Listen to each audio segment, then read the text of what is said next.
Сәлем досым, менің атым Әсел. Егер сен осы курсқа тіркелген болсаң, демек сен мен туралы білесің, және өзіңнің мұғалімің менторың ретінде таңдаған үшін көп рахмет. Мен сенімен өз біліммен және көп жылдық тәжірибеммен бөлісуге дайынмын. Осы интенсивті ағылшын курстан кейін сен ағылшынша сөйлеуге, сөйлемдерді сенімді құрауға толықтай дайын боласың. Себебі курстың бағдарламасымен танысқан болсаң, ол жақта біз ең керекті етістіктер шағын үйренеміз, ең көп қолданылатын сөздерді үйренеміз және сөйлем құрап сөйлей бастаймыз. Ал енді сабағымызға кіріспес бұрын, мен ең алдымен саған осы курсты тиімді және нәтижелі өту үшін бір-екі кеңестермен бөліскім келіп отыр. Соларды міндетті түрде қолдан. Ең біріншісі ол менімен бірге қайтала. Repeat after me.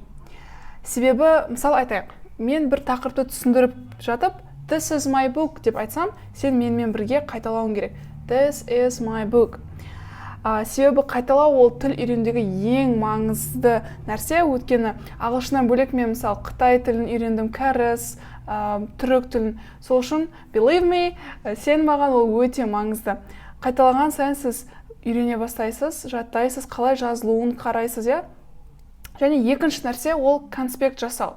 Make notes. Ескертпелерді жазып алу немесе. Ол қалам мен дәптерді алып, үйренген жаңа сөздермен грамматиканы жазып, формулаларын жазып, тапсырмаларды орындап тұру керек міндетті түрде. Өйткені егер конспект жасамайтын болсақ, онда біз жай ғана сол мәліметті есімізде сақтай алмай қалуымыз мүмкін, я? Үшінші кеңес ол no panic деп жазып қойдым. Ол не дегенсіз, мысалы, бұл видео сабақтарда мен саған әрбір тақырыптың толықтай барлық ережелерін айтып бере алмаймын. Ол кезде әр тақырып онда 2-3 сағат болу керек болады, я?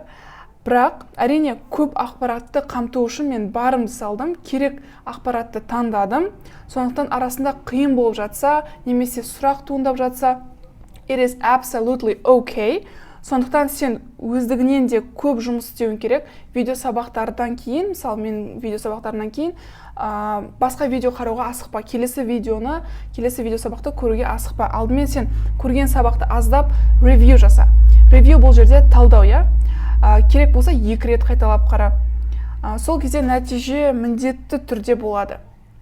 Үшінші кеңестен кейін қосымша өз бетімен оқу, self-study, ол 4-ші кеңес. Өйткені қосымша өз бетімен оқысақ, біз жан-жақтан ақпарат алатын боламыз. Мен берген қосымша материалдан қарап жаттасаңыз да болады. Мен Telegram каналға жіберетін болам қосымша материалдарды. Және ең соңғы кеңес ол еш берілме деп айтам. Өйткені біздің данышпан Абай атамыздың керемет бір сөзі бар, я?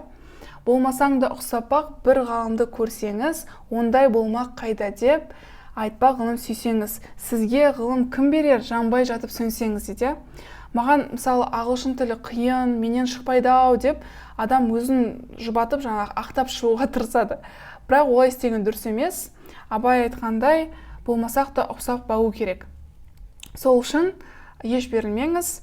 Бұл курс өте қызықты болады деп ойлаймын. Және ал бастайық. And I know, I'm sure after you watch my videos, rewatch them twice, your English will get better. Okay, that's it. And I hope you do well, and yeah, good luck.